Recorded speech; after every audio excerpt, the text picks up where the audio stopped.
Hello സുഹൃത്ത്, നമസ്കാരം. ഇന്ന് ഫെബ്രുവരി 6. ഓരോ പുതിയ പുതിയ കാര്യങ്ങൾ അറിയുന്തോറും അത് നമ്മുടെ ആത്മവിശ്വാസമാണ് വർദ്ധിപ്പിക്കുന്നത്. നമ്മൾ ഓരോ ദിവസവും ലേറ്റസ്റ്റ് ആയിട്ടുള്ള കാര്യങ്ങൾ അറിയാനുള്ള ഒരു ആകാംക്ഷ അതുണ്ടാക്കാൻ ശ്രമിക്കൂ. നമുക്ക് തീർച്ചയായിട്ടും ഓരോ പരീക്ഷകളിലും എവിടെയും നമുക്ക് നന്നായിട്ട് പെർഫോം ചെയ്യാൻ സാധിക്കും. ഇന്ന് ഫെബ്രുവരി 6 നമുക്ക് ഇന്നത്തെ ലേറ്റസ്റ്റ് ആയിട്ടുള്ള കറണ്ട് അഫയേഴ്സിലേക്ക് പോകാം. ഒരു ന്യൂസ് ഹെഡിംഗ് ആണ്: armies fort William in Kolkata set to be known as Vijay Durg. കൊൽക്കത്തയിലെ സൈന്യത്തിൻ്റെ ഫോർട്ട് വില്യം വിജയ് ദുർഗ് എന്നറിയപ്പെടും. ലേറ്റസ്റ്റ് ആയിട്ട് ഹിന്ദു പത്രത്തിലെ ഇന്നത്തെ വാർത്തയാണ്: army fort William in Kolkata set to be known as Vijay Durg. Vijay Durg എന്ന പേരിലാണ് ഇനി അറിയപ്പെടാൻ പോകുന്നത് ആർമി ഹെഡ് ക്വാർട്ടർ. നമുക്ക് ഈ കറണ്ട് അഫയേഴ്സിൻ്റെ ഡീറ്റെയിൽസിലേക്ക് പോകാം. കൊൽക്കത്തയിലെ ഈസ്റ്റേൺ ആർമി കമാൻഡിൻ്റെ ആസ്ഥാനമായ ഫോർട്ട് വില്യം ഏത് പേരിലാണ് പുനർനാമകരണം ചെയ്തത്? വിജയ് ദുർഗ്. വിജയ് ദുർഗ് എന്ന പേരിലാണ് ആർമി ഹെഡ് ക്വാർട്ടർ, അതായത് ഈസ്റ്റേൺ ആർമി കമാൻഡിൻ്റെ ഹെഡ് ക്വാർട്ടറിൻ്റെ പുതിയ പേര് വിജയ് ദുർഗ്. ഇംഗ്ലണ്ടിലെ രാജാവ് വില്യം മൂന്നാമൻ്റെ പേരിലുള്ള ഫോർട്ട് വില്യം ബ്രിട്ടീഷുകാർ ഏത് വർഷത്തിലാണ് നിർമ്മിച്ചത്? 1781. 1781 നിർമ്മിച്ച ഫോർട്ട് വില്യം എന്ന ആ ഒരു കോട്ട, അത് നിർമ്മിച്ചിട്ടുള്ളത് കിങ് വില്യം 3 ആണ്. ഇംഗ്ലണ്ടിലെ അന്നത്തെ രാജാവായിട്ടുള്ള കിങ് വില്യം മൂന്നാമനാണ്. അദ്ദേഹത്തിൻ്റെ ആ ഒരു കോട്ട അന്നു മുതൽ ഈസ്റ്റേൺ ആർമി കമാൻഡിൻ്റെ ഹെഡ് ക്വാർട്ടേഴ്സിൻ്റെ പേരായിരുന്നു ഫോർട്ട് വില്യം എന്നത്. എന്നാൽ ബ്രിട്ടീഷുകാരുടെ ആ പേര് ഇപ്പോൾ മാറ്റിയിരിക്കുകയാണ്. അതിനെ വിജയ് ദുർഗ് എന്ന പേരിലാണ് ഇനി eastern army command അറിയപ്പെടുക.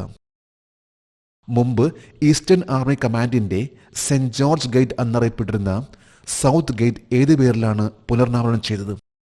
Shivaji gate. Eastern army കമാൻഡിൻ്റെ സൗത്ത് ഗേറ്റ് ആയിട്ടുള്ള സെൻറ്റ് ജോർജ് ഗേറ്റ് അതിനെ ശിവാജി ഗേറ്റ് എന്ന പേരിലും അറിയപ്പെടും. മഹാരാഷ്ട്രയിലെ സിന്ധുദുർഗ് തീരത്തെ ഏറ്റവും പഴക്കം ചെന്ന കോട്ടയായ വിജയ് ദുർഗ് ഏത് മറാത്ത രാജാവിൻ്റെ നാവിക താവളമായിരുന്നു? ഛത്രപതി ശിവാജി. ഛത്രപതി ശിവാജിയുടെ ഒരു നേവൽ ബേസ് ആയിരുന്നു മഹാരാഷ്ട്രയിലെ സിന്ധുദുർഗ് തീരത്തുള്ള ഈ ഒരു പഴയ കോട്ട. ആ ഒരു വിജയ് ദുർഗ് എന്ന് പറയുന്ന പഴയ കോട്ടയാണ് കൊൽക്കത്തയിലെ ഈസ്റ്റേൺ ആർമി കമാൻഡിൻ്റെ ഫോർട്ട് വില്യം എന്നറിയപ്പെടുന്ന ആ ഒരു പേര് മാറ്റിക്കൊണ്ട് ഇപ്പോൾ വിജയ് ദുർഗ് എന്ന പേരിലേക്ക് വന്നിട്ടുള്ളത്. ഛത്രപതി ശിവാജിയുടെ ഒരു നേവൽ ബേസ് ആയിരുന്നു വിജയ് ദുർഗ്. ഒരു ന്യൂസ് ഹെഡിംഗ് ആണ്: prime minister condoles the passing of his highness prince Karim Aga Khan IV. His highness prince Karim Aga Khan നാലാമൻ്റെ നിര്യാണത്തിൽ പ്രധാനമന്ത്രി അനുശോചിച്ചു. ഇതൊരു ലേറ്റസ്റ്റ് ആയിട്ടുള്ള വാർത്തയാണ്. ഹിസ് ഹൈനസ് ആഗ ഖാൻ 4 എന്നറിയപ്പെടുന്ന അദ്ദേഹത്തിൻ്റെ നിര്യാണത്തിൽ അനുശോചിച്ചു. ആരാണ് ആഗ ഖാൻ IV? നമുക്കിതിൻ്റെ ഡീറ്റെയിൽസിലേക്ക് പോകാം. സുന്ദർ നഴ്സറി, ഹുമയൂണിൻ്റെ ശവകുടീരം തുടങ്ങിയ നശിച്ചുകൊണ്ടിരിക്കുന്ന സ്ഥലങ്ങളുടെ പുനർജീവനത്തിന് പിന്നിൽ ആരായിരുന്നു? ആഗ ഖാൻ നാലാമൻ. ഡൽഹിയിലെ ഹുമയൂൺ ടോംബ്, സുന്ദർ നഴ്സറി എന്നിവ നശിച്ചുകൊണ്ടിരുന്ന ഹുമയൂൺ ശവകുടീരം എന്നിവയെ വീണ്ടും അത് പുനർജീവിപ്പിച്ച വ്യക്തിയാണ് ആഗ ഖാൻ IV. ആഗ ഖാൻ IVനെ കുറിച്ച് പറയുകയാണെങ്കിൽ ഇദ്ദേഹം ഷിയ ഇസ്ലാമിൻ്റെ ഒരു ബ്രാഞ്ച് ആയിട്ടുള്ള ഇസ്മൈലിസം 49ാമത്തെ ഇമാം ആയിരുന്നു. അദ്ദേഹത്തിൻ്റെ 20ാമത്തെ വയസ്സിൽ ആഗ ഖാൻ III അന്തരിക്കുകയും പിന്നീട് അദ്ദേഹം ആഗ ഖാൻ IV എന്ന പേരിൽ അറിയപ്പെടാൻ തുടങ്ങി. മൽവാന ഹസർ ഇമാം എന്ന പേരിൽ അദ്ദേഹം അറിയപ്പെടാൻ തുടങ്ങിയിരുന്നു. ആഗ ഖാൻ ഡെവലപ്മെൻറ്റ് നെറ്റ്വർക്ക് എന്ന പേരിൽ അദ്ദേഹം ഒരു സ്ഥാപനം ആരംഭിച്ചു. ഇത് ലോകത്തിൽ തന്നെ പറയുമ്പോൾ ഏറ്റവും വലിയൊരു പ്രൈവറ്റ് ഡെവലപ്മെൻറ്റ് നെറ്റ്വർക്കാണത്. 1957 ആഗ ഖാൻ നാലാമന് ഹിസ് ഹൈനസ് എന്ന പദവി നൽകിയത് ആരാണ്? എലിസബത്ത് രാജ്ഞി. 1957 എലിസബത്ത് രാജ്ഞി നൽകിയിട്ടുള്ള ഒന്നാണ് ഹിസ് ഹൈനസ് എന്ന പേരിൽ. അതിനുശേഷം പിന്നെ അദ്ദേഹം അറിയപ്പെടാൻ തുടങ്ങിയിട്ടുള്ളത് his highness prince Karim Aga Khan IV എന്ന പേരിലാണ്. ഏത് സംഘടനയുടെ ആത്മീയ നേതാവായ ആഗ ഖാൻ 88 വയസ്സുള്ളപ്പോൾ 2025 ഫെബ്രുവരി 4 അന്തരിച്ചു? ഇസ്മായിലി ഷിയ മുസ്ലിം സമൂഹം, ഇസ്മായിലി ഷിയ മുസ്ലിം കമ്മ്യൂണിറ്റി, ഇതിലെ 49ാമത്തെ ഇമാം ആയിരുന്നു ആഗ ഖാൻ. ഇസ്മായിലിസം എന്നാൽ ഇത് ഷിയ ഇസ്ലാമിൻ്റെ ഒരു ബ്രാഞ്ച് ആണത്. ആഗ ഖാൻ നാലാമൻ ഏതൊക്കെ രാജ്യങ്ങളിലെ പൗരനായിരുന്നു? United Kingdom, France, Switzerland, Portugal, Canada. ഒരു സ്പിരിച്വൽ ലീഡർ ആയിട്ടുള്ള അദ്ദേഹം 1957 മുതൽ 2025 4 ഫെബ്രുവരി വരെ 49ാമത്തെ ഇസ്മായിൽ ഇസ്ലാമിൻ്റെ ഇമാം ആയിട്ടാണ് അറിയപ്പെട്ടിരുന്നത്. അദ്ദേഹം UK, France, Switzerland, Portugal, Canada എന്നീ എന്നീ രാജ്യങ്ങളുടെ സിറ്റിസൺഷിപ്പ് ഉള്ള ഒരു വ്യക്തിയായിരുന്നു. ഒരു ന്യൂസ് ഹെഡിംഗ് ആണ് Belgium new prime minister take oath. ബെൽജിയത്തിന്റെ പുതിയ പ്രധാനമന്ത്രി സത്യപ്രതിജ്ഞ ചെയ്തു. ഒരു ഇന്റർനാഷണൽ ന്യൂസ് ആണ്. നമുക്ക് ഈ കറണ്ട് അഫയേഴ്സിന്റെ ഡീറ്റെയിൽസിലേക്ക് പോകാം. ബെൽജിയത്തിന്റെ പുതിയ പ്രധാനമന്ത്രി ആരാണ്? Bart De Wever. ഏറ്റവും ലേറ്റസ്റ്റ് ആയിട്ടുള്ള ഇലക്ഷനിൽ ബെൽജിയത്തിലെ പുതിയ പ്രൈം മിനിസ്റ്റർ ആയിട്ട് ബാർട്ടർ ഡി വെവർ ഇലക്റ്റഡായി. ബെൽജിയത്തിന്റെ പുതിയ പ്രധാനമന്ത്രി ബാൾട്ടർ ഡി വേവർ ഏത് പാർട്ടിയിൽ നിന്നുള്ളയാളാണ്? ന്യൂ ഫ്ലെമിഷ് അലയൻസ്, പുതിയ ഫ്ലെമിഷ് സഖ്യത്തിന്റെ അംഗമാണ് ബെൽജിയത്തിന്റെ പുതിയ പ്രൈം മിനിസ്റ്റർ ആയിട്ടുള്ള ബാർട്ട് ഡി വേവർ. ബെൽജിയം സംസ്ഥാനത്തിന്റെ തലവൻ ആരാണ്? His majesty king Philippe. Belgium എന്ന രാജ്യം ഇതിൽ എപ്പോഴും ഇതിന്റെ ഹെഡ് എന്ന് പറയുമ്പോൾ രാജാവാണ്. ഇപ്പോഴത്തെ ബെൽജിയത്തിന്റെ ഹെഡ് എന്നറിയപ്പെടുന്ന വ്യക്തിയാണ് ഹിസ് മജസ്റ്റി കിങ് ഫിലിപ്പ്. ബെൽജിയത്തിന്റെ തലസ്ഥാനം ഏതാണ്? ബ്രസൽസ്. വെസ്റ്റേൺ യൂറോപ്പിലെ ഒരു രാജ്യമാണ് ബെൽജിയം. ബെൽജിയം എന്ന രാജ്യത്തിന്റെ ഏറ്റവും സൗന്ദര്യം എന്ന് പറയുമ്പോൾ അവിടുത്തെ കെട്ടിടങ്ങളാണ്. വളരെ പുരാതനമായിട്ടുള്ള എന്നാൽ വളരെ ആകർഷണീയമായിട്ടുള്ള കെട്ടിടങ്ങളാണ് ബെൽജിയത്തിന്റെ ഏറ്റവും വലിയ ഒരു അട്രാക്ഷൻ എന്ന് പറയുമ്പോൾ. ഇന്നിപ്പോൾ യൂറോപ്യൻ യൂണിയൻ അതുപോലെ തന്നെ നാറ്റോ ഇവയുടെ എല്ലാം ഹെഡ് ക്വാർട്ടർ ഇതെല്ലാം ബെൽജിയത്തിലാണ്.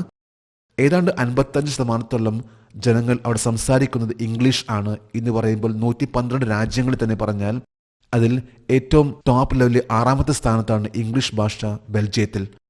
ഏറ്റവും ലേറ്റസ്റ്റ് ആയിട്ട് പറയുമ്പോൾ ബെൽജിയത്തിന്റെ പ്രൈം മിനിസ്റ്റർ മാറി. ഇപ്പോൾ ബാർട്ട് ഡി വെവർ ആണ് ബെൽജിയത്തിന്റെ പ്രൈം മിനിസ്റ്റർ. ഒരു ന്യൂസ് ഹെഡിംഗ് ആണ് first black Mrs world Mrs South Africa makes history. ആദ്യ കറുത്ത വർഗ്ഗക്കാരിയായ Mrs world Mrs South Africa ചരിത്രം സൃഷ്ടിച്ചു. ആഫ്രിക്കയെ ബന്ധപ്പെട്ട ഒരു ഇന്റർനാഷണൽ ന്യൂസ് ആണ്. നമുക്ക് കറണ്ട് അഫയേഴ്സിന്റെ ഡീറ്റെയിൽസിലേക്ക് പോകാം.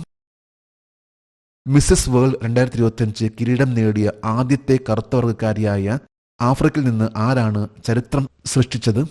ഷെഗോ ഗെയ്ലെ. മിസ്സസ് വേൾഡ് 2025 ആ പട്ടം കരസ്ഥമാക്കിയത് ഈ പ്രാവശ്യം ഷെഗെ ഗെയ്ലെ എന്ന് പറയുന്ന ആഫ്രിക്കൻ യുവതിയാണ്. ഷെഗോ ഗെയ്ലെ മിസ്സസ് വേൾഡ് 2025 ആയിട്ടുള്ളത്. ഷെഗോ ഗെയിൽ ഏത് വർഷത്തിലാണ് മിസ്സസ് സൗത്ത് ആഫ്രിക്ക ആയത്? 2024.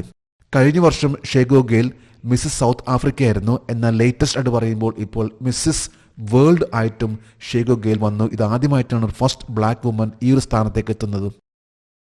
2016 കിരീടം നേടിയ ഏക ദക്ഷിണാഫ്രിക്കൻ വനിത ആരാണ്? Candid Abraham's. സൗത്ത് ആഫ്രിക്കയിൽ നിന്ന് ആദ്യമായിട്ട് കിരീടം നേടിയിട്ടുള്ള ഒരു വ്യക്തി എന്ന് പറയുമ്പോൾ അത് കാൻഡിസ് എബ്രഹാംസ് ആണ്. മൊബൈൽ മാനുഫാക്ചറിംഗ് ആയി ബന്ധപ്പെട്ട ഒരു കറണ്ട് അഫയേഴ്സ് ആണ്. India races to become the world second largest mobile manufacturer. ലോകത്തിലെ 2ാമത്തെ വലിയ മൊബൈൽ നിർമ്മാതാവായി ഇന്ത്യ ഉയർന്നു. നമുക്കിതിന്റെ ഡീറ്റെയിൽസിലേക്ക് പോകാം. ഫെബ്രുവരി 4 കേന്ദ്രമന്ത്രി അശ്വിനി വൈഷ്ണവ് പറഞ്ഞതനുസരിച്ച് ലോകത്തിലെ ഏറ്റവും വലിയ മൊബൈൽ നിർമ്മാതാവായി ഇന്ത്യ ഏത് സ്ഥാനത്തേക്ക് ഉയർന്നു? 2ാം സ്ഥാനം. ഇന്നിപ്പോൾ ഏറ്റവും ടോപ്പ് ലെവലിൽ മൊബൈൽ മാനുഫാക്ചറിംഗിൽ നിൽക്കുന്ന രാജ്യമാണ് ഇന്ത്യ. ഇന്ത്യയിലെ പല പ്രൊഡക്ട്സ് മൊബൈലായി ബന്ധപ്പെട്ട പല പ്രൊഡക്ട്സ് മൊബൈൽ ഫോണിന്റെ അകത്തുള്ള ബോർഡ്, ഡിസ്പ്ലേ സിസ്റ്റം, ബാറ്ററി എന്നിവയെല്ലാം നിർമ്മിക്കുന്ന ഇന്ന് ഏറ്റവും ടോപ്പ് ലെവൽ വന്നിട്ടുള്ള 2ാം സ്ഥാനത്ത് നിൽക്കുന്ന രാജ്യമാണ് ഇന്ത്യ. 2025 ഫെബ്രുവരി 4 വരെ ഇന്ത്യയിൽ എത്ര മൊബൈൽ നിർമ്മാണ യൂണിറ്റുകളുണ്ട്? 300 യൂണിറ്റുകൾ. ലേറ്റസ്റ്റ് ആയിട്ടുള്ള റിപ്പോർട്ട് അനുസരിച്ച് ഇന്നിപ്പോൾ ഇന്ത്യയിൽ 300ഓളം മൊബൈൽ യൂണിറ്റ്സ് ആണുള്ളത്. അതായത് മൊബൈൽ മാനുഫാക്ചറിംഗ് യൂണിറ്റ്സ് ആണുള്ളത്. 2024 ഇന്ത്യയുടെ മൊബൈൽ ഫോൺ കയറ്റുമതി എത്രയിലെത്തി? 1,29,000 കോടി രൂപ. പൂർണ്ണമായിട്ടും മൊബൈൽ ഫോണിന്റെ ഓരോ ഐറ്റംസ് ഇറക്കുമതി ചെയ്തിരുന്ന ഇന്ത്യ ഇന്നിപ്പോൾ ലോകത്തിൽ തന്നെ പറയുമ്പോൾ ഏറ്റവും ടോപ്പ് ലെവലിൽ 2ാം സ്ഥാനത്ത് എത്തിയിട്ടുള്ള രാജ്യമായിട്ട് മാറിയിരിക്കുകയാണ്. 1,29,000 കോടി രൂപയുടെ ബിസിനസ് ആണ് കഴിഞ്ഞ വർഷം എക്സ്പോർട്ടിംഗ് ആണ് നടന്നിട്ടുള്ളത്. മൊബൈൽ ഫോണിലെ ബാറ്ററി, ഡിസ്പ്ലേ, അകത്തുള്ള ബോർഡ്, അതേപോലെ തന്നെ പല അസസറീസും നിർമ്മിക്കുന്ന രാജ്യമായിട്ട് മാറിയിരിക്കുകയാണ് ഇന്ത്യ. ഇന്നത്തെ കറണ്ട് അഫയേഴ്സിലെ ലാസ്റ്റ് ഹെഡിംഗ് ആണ് countries first artificial intelligence university. രാജ്യത്തെ ആദ്യത്തെ ആർട്ടിഫിഷ്യൽ ഇന്റലിജൻസ് സർവകലാശാല. ഏറ്റവും ലേറ്റസ്റ്റ് ആയിട്ടുള്ള ഒരു റിപ്പോർട്ട് ആണ്. നമുക്ക് ഈ കറണ്ട് അഫയേഴ്സിന്റെ ഡീറ്റെയിൽസിലേക്ക് പോകാം. ഇന്ത്യയിലെ ആദ്യത്തെ ആർട്ടിഫിഷ്യൽ ഇന്റലിജൻസ് സർവകലാശാല സ്ഥാപിക്കാൻ പോകുന്ന സംസ്ഥാനം ഏതാണ്? മഹാരാഷ്ട്ര. ഇന്ത്യയിലെ ദ ഫസ്റ്റ് യൂണിവേഴ്സിറ്റി വരാൻ പോകുന്നു. ആർട്ടിഫിഷ്യൽ ഇന്റലിജൻസിൽ മാത്രമായിട്ടുള്ള ഒരു യൂണിവേഴ്സിറ്റി വരാൻ പോവുകയാണ്. ഇത് ഇന്ത്യയിലെ ആദ്യത്തെ യൂണിവേഴ്സിറ്റി ആയിരിക്കുള്ളൂ മഹാരാഷ്ട്രയിൽ. എന്നാൽ ഇന്ന് പല യൂണിവേഴ്സിറ്റീസിലും AI എന്ന ആ ഒരു കോഴ്സ് നൽകിക്കൊണ്ടിരിക്കുന്നുണ്ട്. അതായത് സെപ്പറേറ്റ് ബ്രാൻഡ്സ് തന്നെ ആരംഭിച്ചിട്ടുണ്ടെങ്കിലും ആദ്യമായിട്ട് AI എന്ന ലെവലിൽ തന്നെ ഒരു യൂണിവേഴ്സിറ്റി ആരംഭിക്കാൻ പോവുകയാണ്. അത് മഹാരാഷ്ട്രയിലാണ്. പല ടോപ്പ് ലെവൽ ഇൻസ്റ്റിറ്റ്യൂട്ടിൻ്റെ സഹായത്തോടു കൂടിയാണ് മഹാരാഷ്ട്രയിൽ മുംബൈയിൽ ഈ ഒരു യൂണിവേഴ്സിറ്റി വരാൻ പോകുന്നത്. നമ്മളുടെ ഏറ്റവും ലേറ്റസ്റ്റ് ആയിട്ടുള്ള കറണ്ട് അഫേഴ്സ് ആണെന്ന് ഇവിടെ അപ്ഡേറ്റ് ചെയ്തിട്ടുള്ളത്. ജെഡിസ് കറണ്ട് അഫേഴ്സിൻ്റെ ഇന്നത്തെ ഈ വീഡിയോ കണ്ടിട്ട് ഇഷ്ടപ്പെട്ടെങ്കിൽ ഈ ചാനൽ സബ്സ്ക്രൈബ് ചെയ്യാനും ഷെയർ ചെയ്യാനും മറക്കരുത്. നമുക്ക് നാളെ വീണ്ടും പുതിയ കറണ്ട് അഫേഴ്സുമായിട്ട് കാണാം. Thank you very much.